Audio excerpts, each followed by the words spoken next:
Cybertrons. I'm more gravity. Let's play chess.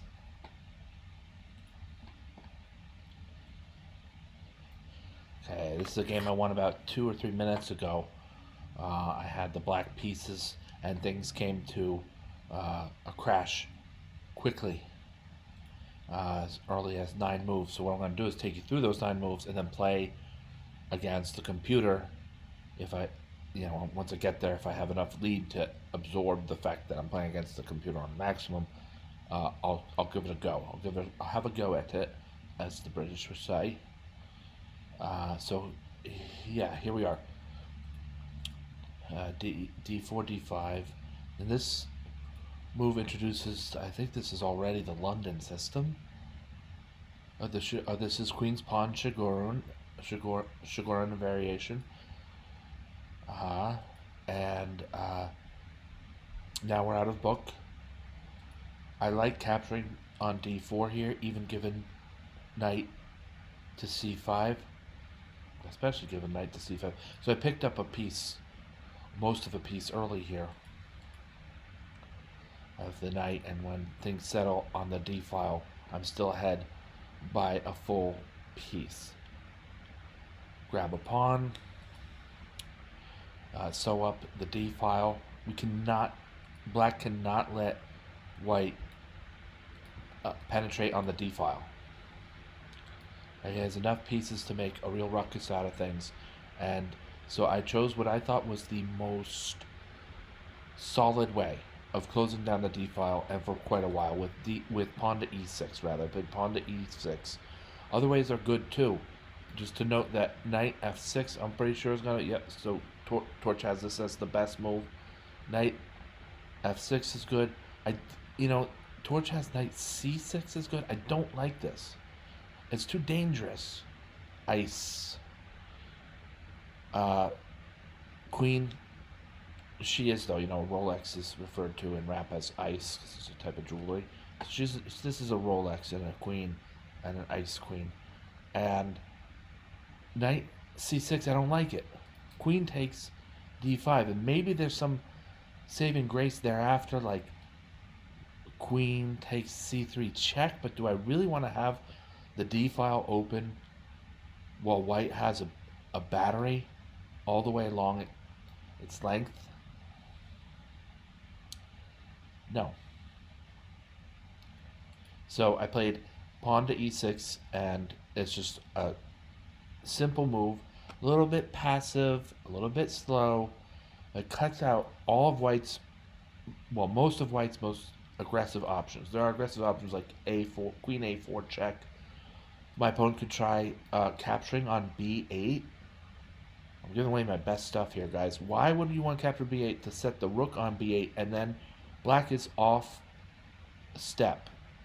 In other words, we aren't normally sensing patterns that leave the B8 square in a place where it's vulnerable, because it's usually protected by the A8 rook. But with the knight gone and the A8 rook on B8, this is a loose piece. You can imagine maybe, I don't know, 1, 2, and we've got a knight looking at F7, but then if this bishop's somewhere else, then queen to F4 could be threatening some kind of attack, some kind of mating attack even on F7, pieces here and that's F7. But whatever it is, but because with the queen on F4, she's also attacking not a protected knight on B8, but an unprotected rook. And these patterns are not for black to notice naturally. You don't naturally look for that kind of fork. I don't know where I got with that, except that E6, somehow I got off on a tangent about white's attacking possibilities. There's also queen A4 check. You could block with the pawn, but then isn't that pawn maybe a little bit vulnerable? So playing some nice, solid, straightforward chess. Knight C6. Right, developing with tempo. It's safe enough. And here my opponent resigned. So I have a 4-point material lead and a 7.6 uh, point lead on the evaluation bar. Let's try it. If I let's see if I can. It's a middle game. We got most of the pieces are still on the board. Uh, I don't know. I don't think I can do this, but maybe I can. Whether you think you can or you can't, you're right. So, I think I can, and here we go. Queen takes b5. This makes sense to me. All right, let's do it. And one plan here would be bishop b4. It's almost not fair. Pawn takes b4, queen takes b4. This queen is gonna be exchanged, whether white initiates or not. We've thrown away 2 points, but we have a 7-point material lead. So yeah, this is the move. Bishop to b4. Let's get capture back. The queens are gonna come off here, and now I have a 5-point material lead. In a queenless game. It's sort of it's almost a queenless end game. It's a queenless middle game maybe, but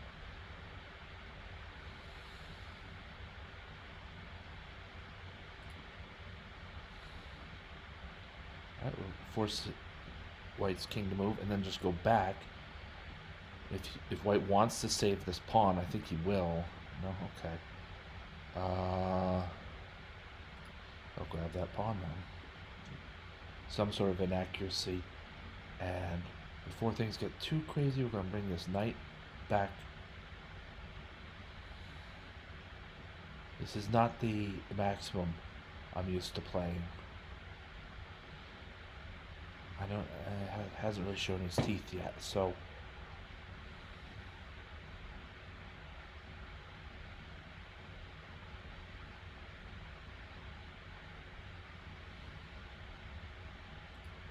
like so.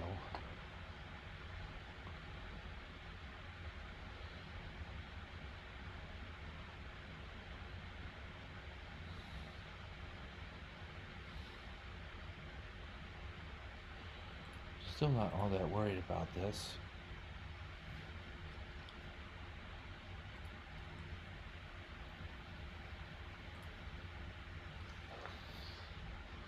I made some kind of mess up there at some point.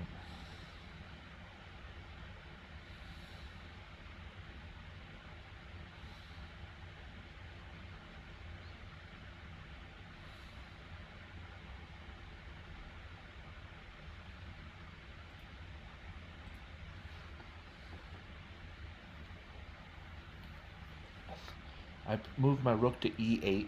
I liked it better than d8.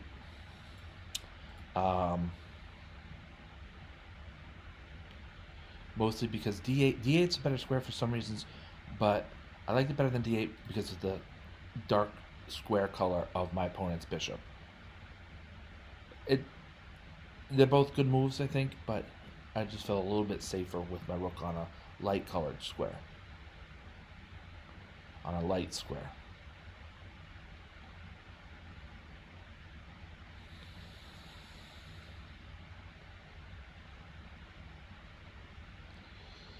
Alright, so we're going to take some time here. Black has a strong lead in material. I'd like to push my A pawn. If I push to A4, white is controlling that square and well.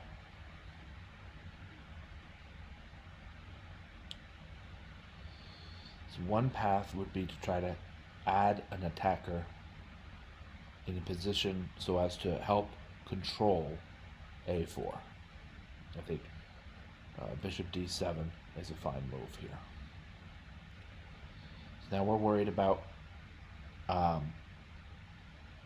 being forked on C7, having our pieces forked on C7.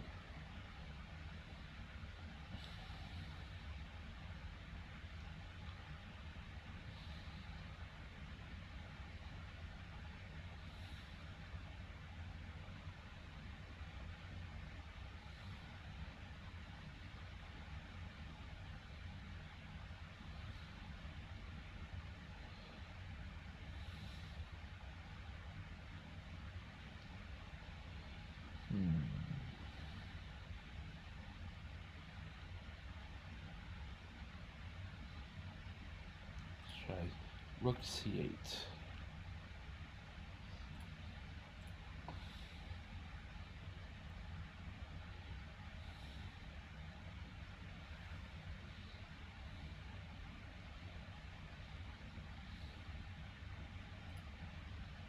This guarantees at least some exchanges.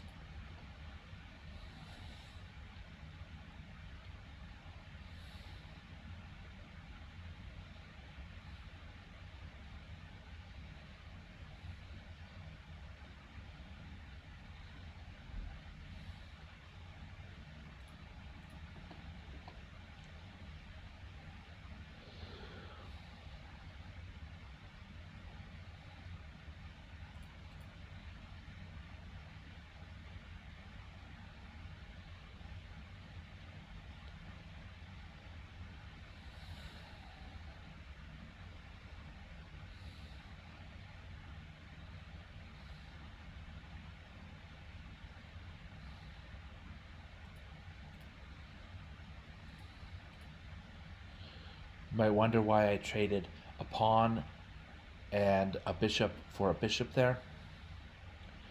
I wanted to get rid of the opposite colored bishops and the way that they are likely to uh, draw in an endgame.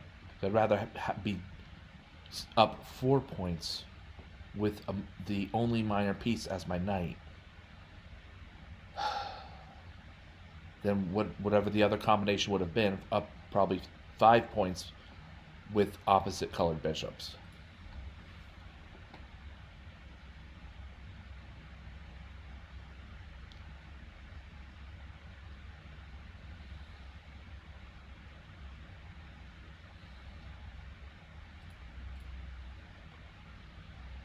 G7, just a very strong move, cautious move, protecting against back rank checkmates that could result from a wayward A8 rook.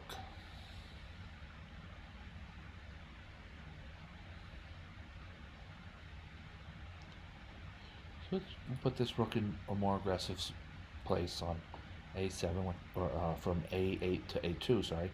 Rook A2 check. My opponent has decided to bring his king back to the first rank.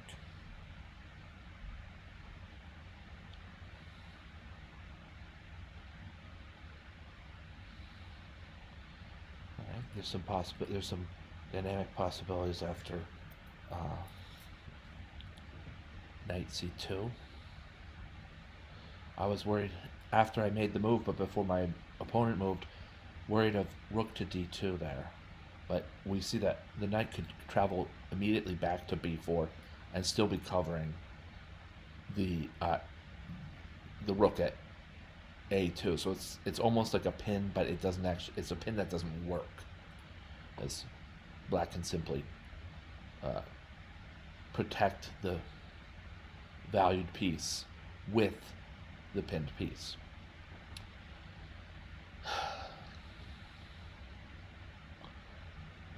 Now I'm looking at possibly knight to d4.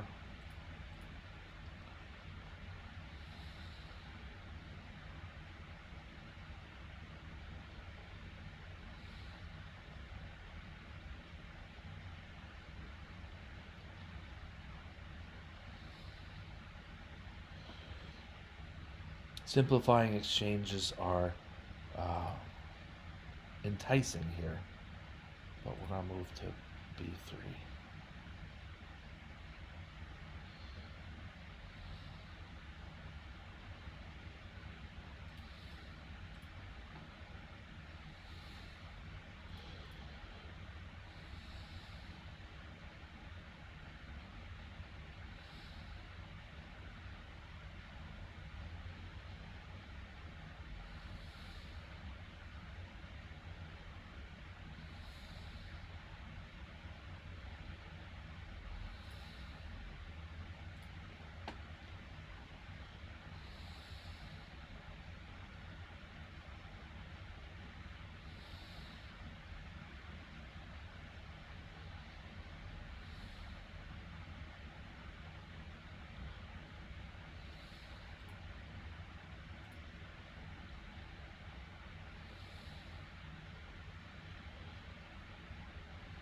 I don't think that's a good move.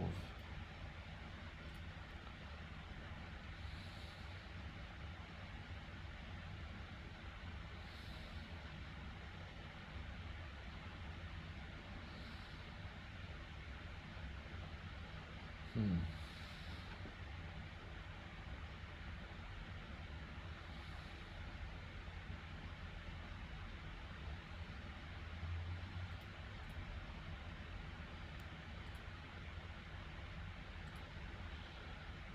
It's a nice simplification to tie things up here.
All right.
So I got through the uh, post mortem or post game against the computer on maximum without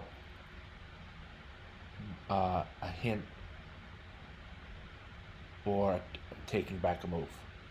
So to me that means because of the portion that I did live against human online, and then the portion that I finished this game out against computer on maximum without taking back a move and without using a hint, it says to me that this 86%, almost 87%, this 86% to 93% is actually indicative of my level of play.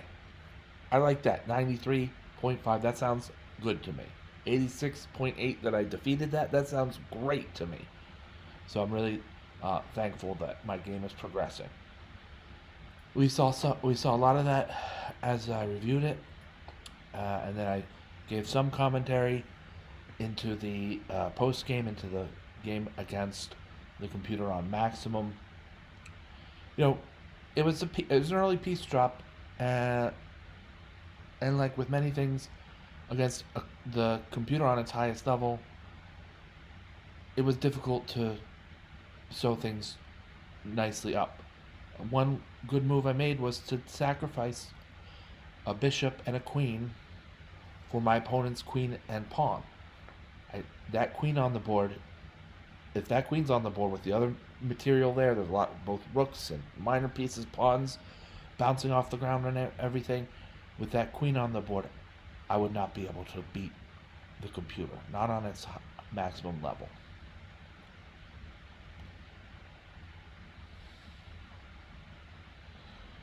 And here, honestly, computer CPU, I thought it was been a little bit slow. So some of the ideas came to pass, though. What happened here? Yes, because my opponent is in check in two separate ways. Otherwise, the knight would be en prise. No, I made this move, knight to d4 check. Some people would mark this as knight to d4 check check. It's marked as knight to d4 plus. Note that if you ever see it as knight to d4 plus plus, that's not a mistake.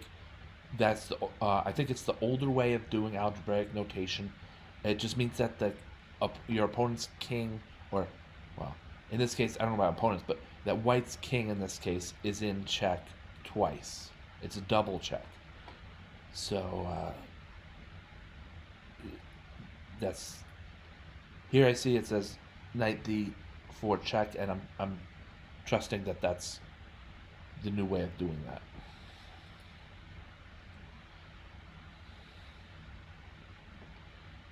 Okay.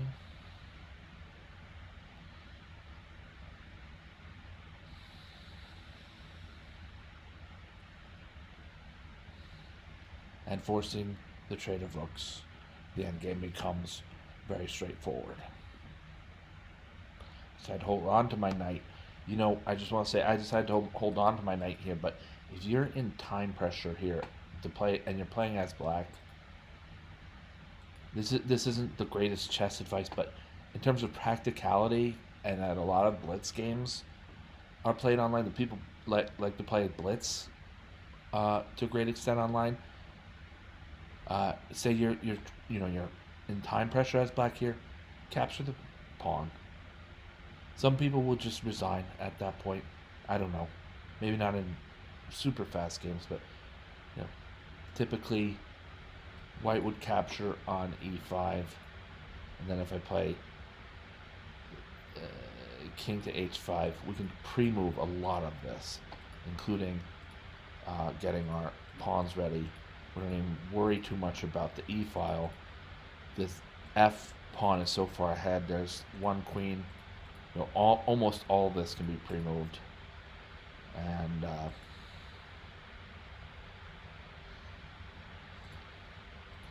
probably the finish here even a little bit better than my sort of wacky version there. There's probably a more orderly algorithmic way to enforce this checkmate, aside from having to stop and think about squares after each move. So anyway, this just don't be afraid of the move earlier on. Like I said, knight takes e5, king takes e5. It's still a one game. The knight's gone and he's worth 3 points and all that, but he's not worth 3 points on the score sheet. He's worth 3 points mid-game while things are going. On the score sheet, it's 0, 1/2, or 1. If you have to ditch that knight to win the game in something similar to this in some ways, then just do it, I'd say. Yeah. It's a end game simplification technique. Okay, many of us know about that, so I'm not going to harp on that anymore. At least not during this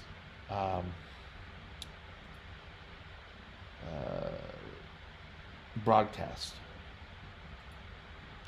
I chose to be a little bit more, I don't know, by the book, I guess you could say, by playing king to h5, holding on to the knight, and not relinquishing still the idea of knight takes e5 anyway.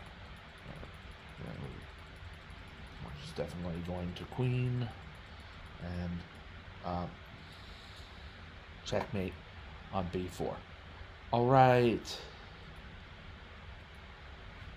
Thank you so much for watching. Thank you, Gravitrons.